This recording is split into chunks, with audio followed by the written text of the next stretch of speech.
Olá, queridos alunos, sejam todos muito bem-vindos para mais uma aula de língua portuguesa. Eu sou a professora Risonilde Araújo, é um prazer enorme estar aqui com vocês para mais esta aula. Mas vamos conhecer o objeto de conhecimento? Então, nós temos como objeto de conhecimento da aula 63, figuras de pensamento, hipérbole, eufemismo, prosopopeia, antítese, paradoxo, gradação e apóstrofe. Detalhamento, aspectos semânticos, efeitos de sentido. É isso aí, vamos à nossa aula. Então, hoje nós iremos falar de figuras de linguagem. O que são essas figuras? No nosso dia a dia, quando nós vamos nos comunicar, né, a gente detalha, né, os fatos que a gente vai narrar, tintim por tintim, a gente, né, quando quer detalhar, a gente fala dessa maneira, né, fazendo os pormenores, dizer como aconteceu, e muitas vezes a gente exagera num ponto, a gente faz comparação, a gente usa uma metáfora. Então, esse campo semântico, né, é nesse campo semântico que há essa relação entre literal e figurado, onde estão as figuras de linguagem. Mas o que é essa figura de linguagem? O que são, na verdade, essas figuras de linguagem? São recursos linguísticos que modificam os significados ou sentidos, né, denotativos, convencionais das palavras, emprestando-lhes novas possibilidades de expressão. Então, como é que isso acontece? Então, tenho palavras com sentido denotativo, que é aquele sentido, né, real, é o primeiro sentido que você vai encontrar lá no dicionário, é o sentido denotativo, né? Você vai lá verificar o que significa perna. É claro que a primeira coisa que vai dizer é que faz parte, né, do corpo humano e vai falar sobre esse membro. Mas nós queremos utilizar outras formas de expressão, outras possibilidades. Eu tenho, né, como utilizar? Sim, falando da perna da mesa, no seu sentido figurado, né? Então, esta palavra está no sentido conotativo, porque vai possibilitar outras interpretações. Então, isso nós chamamos de figura de linguagem, que elas servem para enfatizar e para modificar o sentido da palavra ou das expressões em um texto. Então, elas podem ser classificadas em figuras de palavra, né? Com certeza você já viu, já sabe que é uma figura de palavra, né? Figuras de pensamento, figuras sonoras, figuras de sintaxe ou de construção. E hoje nós iremos enfatizar, iremos falar das figuras de pensamento. Então, do que se trata, né? Essas figuras de pensamento tem como função dar ênfase às ideias e pensamentos através da expressão. Então, a gente vai, né, conhecer várias dessas figuras de pensamento que têm esta função, né, de enfatizar, de realçar algumas ideias dentro de um texto ou dentro de uma fala, de uma expressão, né, que nós geralmente utilizamos no nosso dia a dia. E vamos começar com a hipérbole. O que é que vem ser uma hipérbole? Você conhece, né? Você já mencionou alguma hipérbole aí na sua vida, no seu dia a dia, com seus colegas? Tenho certeza que já. Ou já ouviu alguém falando algo, né? Então, o que é uma hipérbole? É uma das figuras de pensamento que expressa o exagero de forma intencional. Eu falo porque eu quero dar mais expressão naquilo que eu falo, eu quero enfatizar o que eu estou, né, transmitindo. Então, para ter certeza que vocês sabem mesmo, ou já ouviram, né, uma hipérbole, no dia a dia a gente vai para um exemplo. Veja só, quem nunca ouviu essa expressão?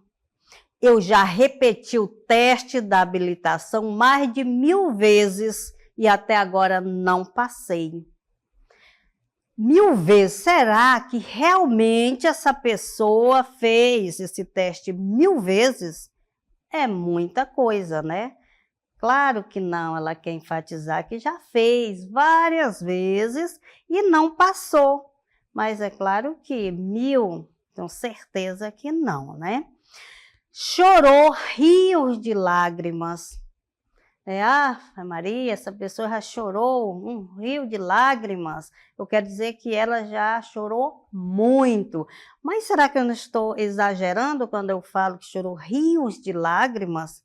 Né? Porque para você chorar, para transformar, né, aquele ambiente, aquele lugar que você está em um rio de lágrimas, é chorar muito. Você não concorda com isso, né? Mas a gente fala, olha, principalmente o 1000, né? A gente gosta muito de utilizar. Ou então, quando a gente está esperando alguém, né? Já está 10 horas que eu espero uma pessoa, talvez você tenha passado 10 minutos. Isso é uma hipérbole, né? Um exagero. Eu já te chamei 1000 vezes, menina, e você não aparece aqui? Né? As mães também gostam de exagerar, né, na hora da sua fala. Né? Então, isso é uma hipérbole. Claro que quando você vai falar, você não, olha, eu estou falando uma hipérbole, mas a gente utiliza, né?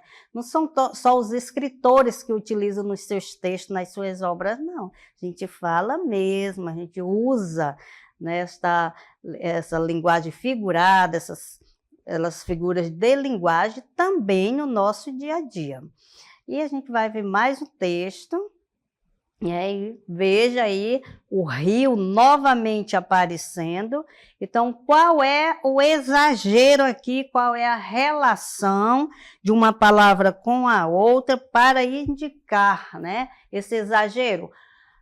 Brota esta lágrima e cai, mas é rio mais profundo, sem começo e sem fim, que atravessando por este mundo, passa por dentro de mim.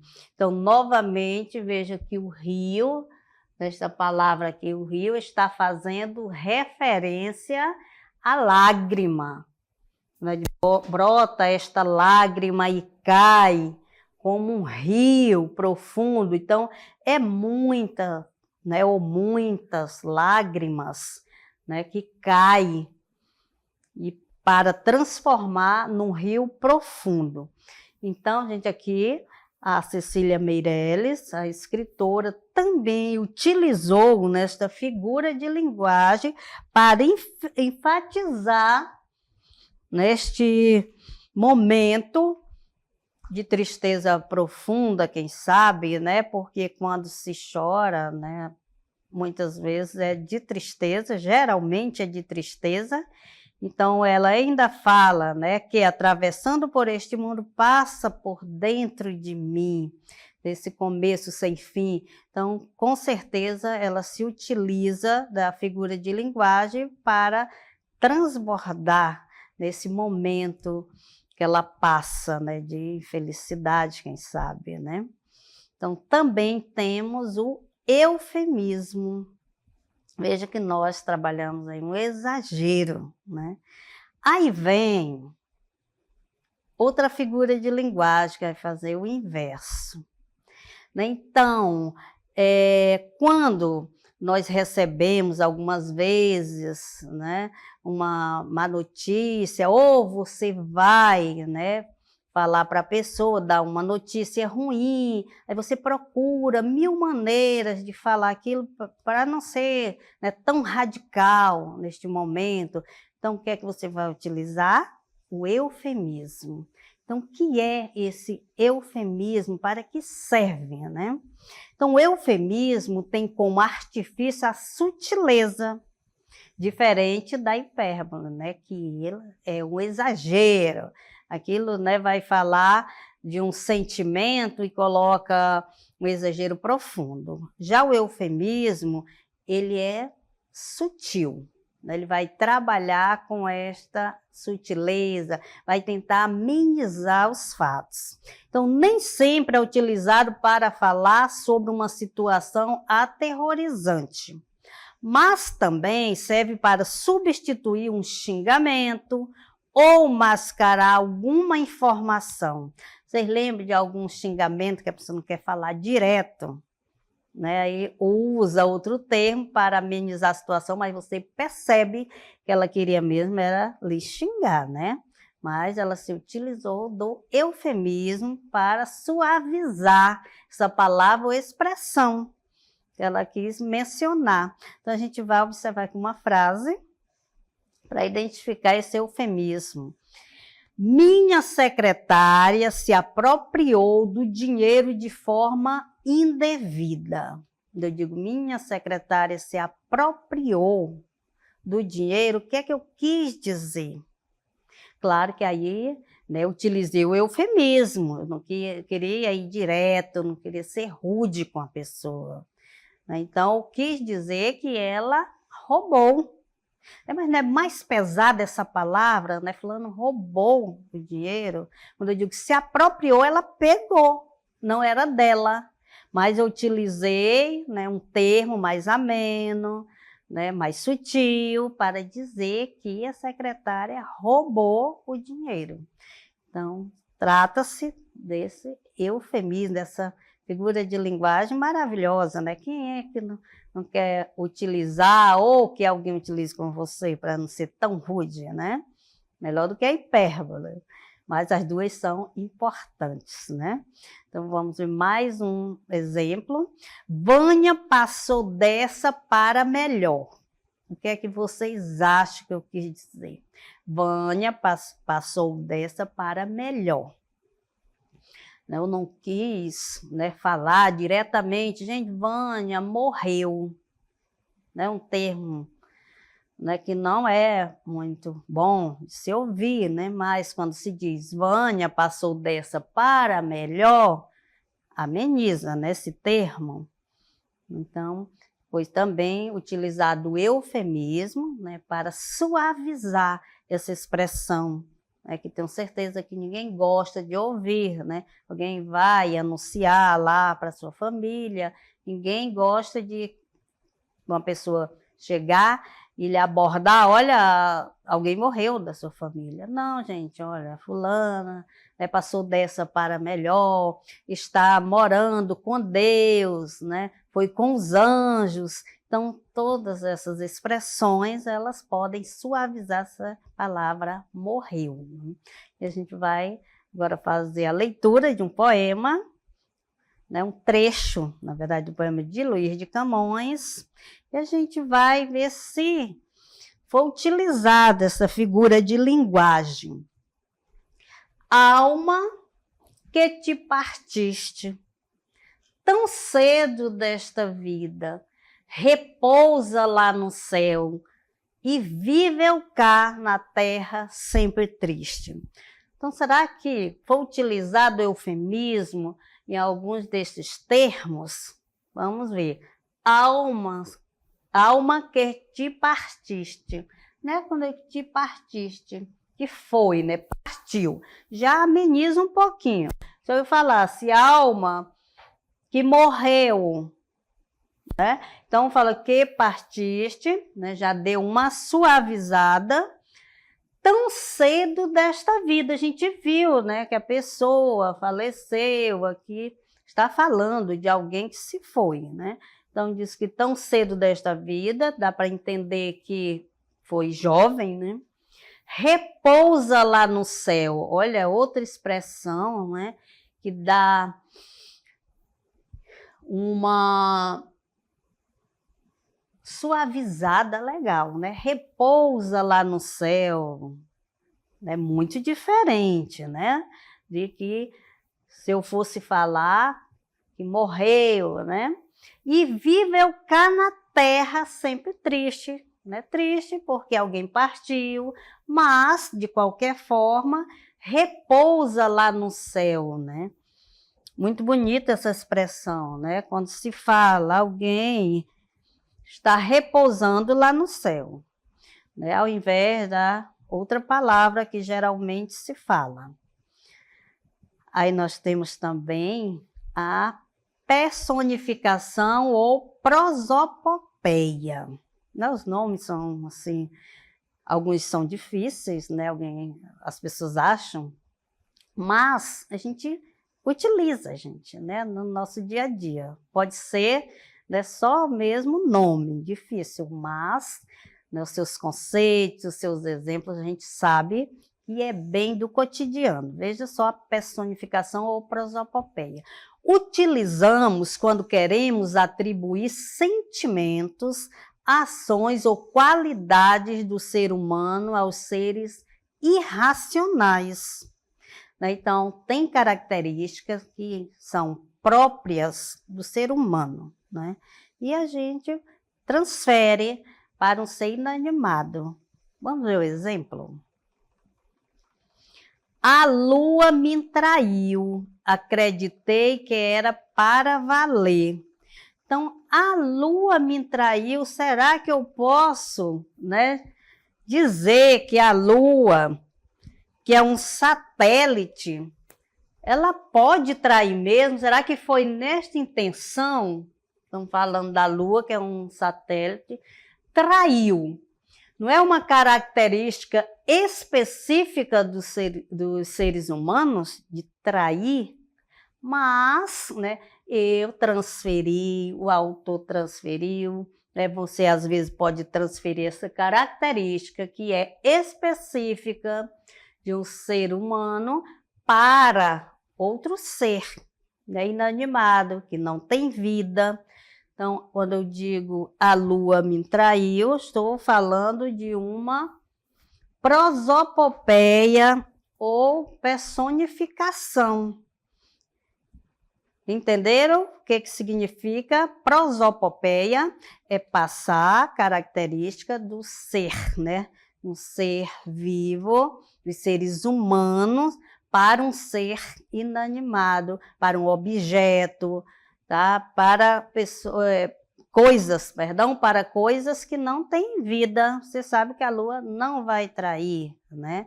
A natureza chora, né? Clama por socorro.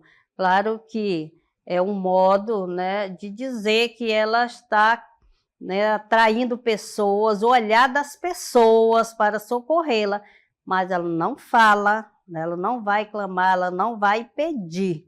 É uma personificação. Então, vamos ver outro exemplo aqui de personificação.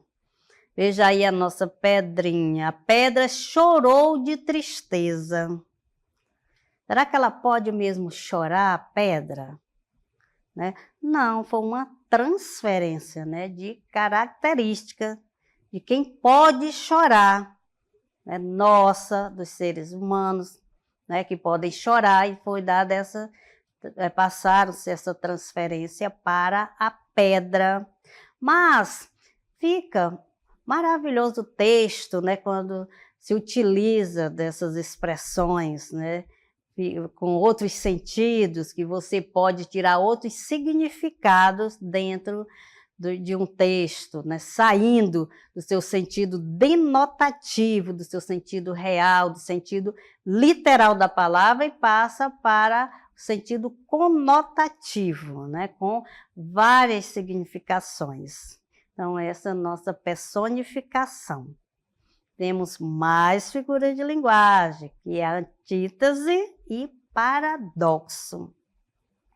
Veja só que essas duas são bem parecidas, mas tem coisas que dá para você identificar a diferença.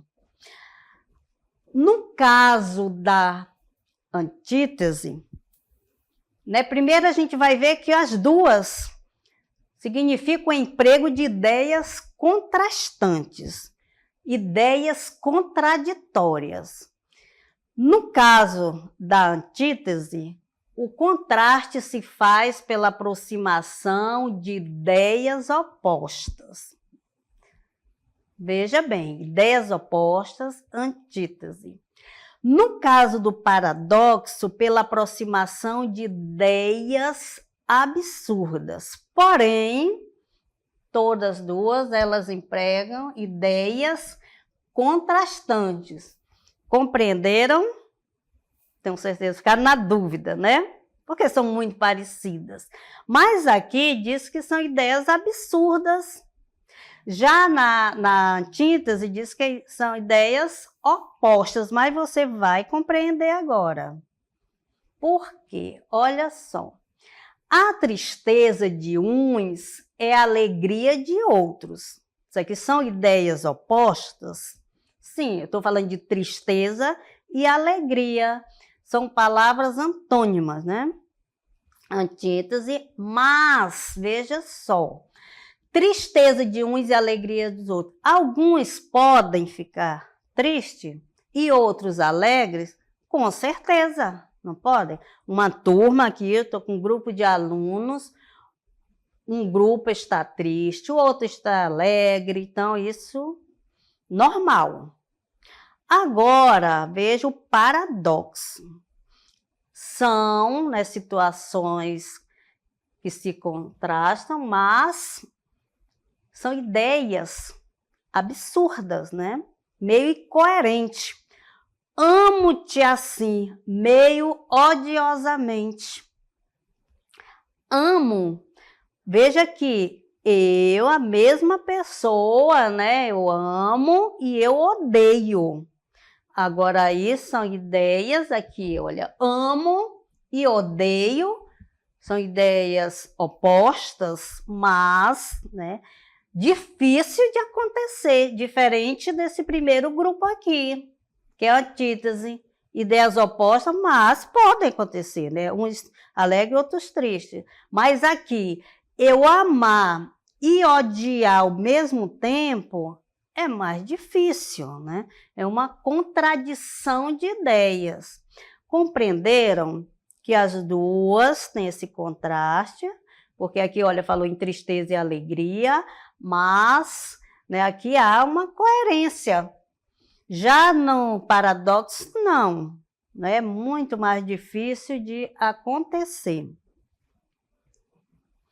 O paradoxo faz associação utilizando termos contraditórios, sendo que na antítese temos duas ideias distintas. As ideias são distintas, né? Opostas que não se anulam. Já no paradoxo, a ideia por si só é incoerente. Olha, de uma coisa eu sei, que nada sei. Ora, como Sócrates. Se eu digo, de uma coisa eu sei, que nada sei, né? Primeiro diz que eu sei, depois diz que eu não sei. Então, é um contraste, né? Uma incoerência falar isso, né? Ou eu sei, ou não sei. Né? Aí eu posso dizer, eu sei. Já eles não sabem, né? Poderia dizer, né? São ideias contraditórias, porém, tem tudo a ver, né? Pode acontecer. Né? Já no paradoxo, não. Paradoxo, olha, aqui é a mesma pessoa dizendo, de uma coisa eu sei, que nada sei, né? Uma contradição, uma incoerência no que se fala. Temos a gradação ou clímax. Também, mais figuras de linguagem. Quando é que acontece essa gradação ou clímax? Então, é a enumeração de palavras de forma organizada, de modo a provocar um clímax. Então, como é que isso acontece, né? É uma sequência de palavras, né?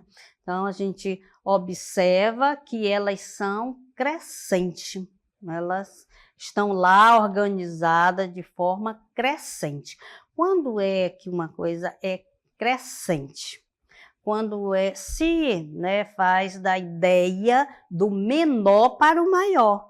Se eu tenho uma árvore pequenininha, né, ela vai crescer até dar frutos. Então, ela está na sua forma crescente, mas ela já deu fruto, o verão estava muito forte, começaram a cair as folhas, ela foi se definhando, então ela é decrescente, ela esteve maior e foi para o menor. E a gradação ou clímax acontece de forma crescente, na organização das palavras. Vamos ver o exemplo? Tudo na casa era cinza, começou cinza, veja que está na ordem crescente, por isso considerada clímax. Aí foi para nebuloso, aí depois ficou assustador, né? Então veja que a situação, né, começa menor e vai para o estágio maior. Cinza, nebuloso e assustador. Então, está de forma crescente. Vi e venci. Também, esta ideia desta frase está de forma crescente. Eu vim, né, para um determinado lugar que fui convidada, vi tudo o que estava acontecendo e venci, que é o outro estágio, o estágio maior. Então, foi de forma crescente, né, que aconteceram os fatos. Então, tudo isto são, né, de forma crescente. Agora, a gente vai para o apóstrofe. Do que se trata o apóstrofe? Consiste na evocação ou interpelação enfática de pessoas ou seres. Então, eu posso chamar, invocar, interpelar pessoas ou seres. Quando eu faço isso, estou atribuindo esta figura de linguagem chamada apóstrofe. Eu digo, ai flores, então eu estou invocando, chamando, direcionando a minha mensagem para o termo aí que nós consideramos, né, um apóstrofe, que é também um vocativo, né, aquele que eu chamo primeiro. Então, aqui eu estou direcionando, olha a minha mensagem, ai flores, eu chamo a atenção, né, para a pessoa ou para os seres. Do verde pinheiro, sabeis notícias do meu namorado? O segundo exemplo, ó Deus, né, eu não estou invocando o nome, né? Ó Deus, estou chamando pelo nome de Deus. Ouve a minha oração. Também um exemplo de apóstrofe, porque eu chamo, eu invoco pelo nome de Deus. Outro também, quando eu digo chuva, peço que te retires, mas eu, né, estou direcionando o meu chamado para chuva. Olha, chuva, peço que te retires. No segundo exemplo, da mesma forma, e veja aqui, olha, eu separo sempre com um sinal de pontuação. Eu digo, ó brisa do mar. Não faz mal a gente falar, né, com as coisas também. De vez em quando a gente dá uma chamada nas coisas. Ó Deus, ó árvore, me escuta aqui, né? Posso também, né? Só o nome das pessoas. Eu posso invocar o nome também dos seres, como temos aqui o último exemplo. Ó brisa do mar, traz de volta o meu amor. Olha só que lindo, né? Então, gente, eu espero que vocês tenham, né, compreendido as figuras de pensamento, qual a função delas no texto. E esta foi a nossa aula e até a próxima.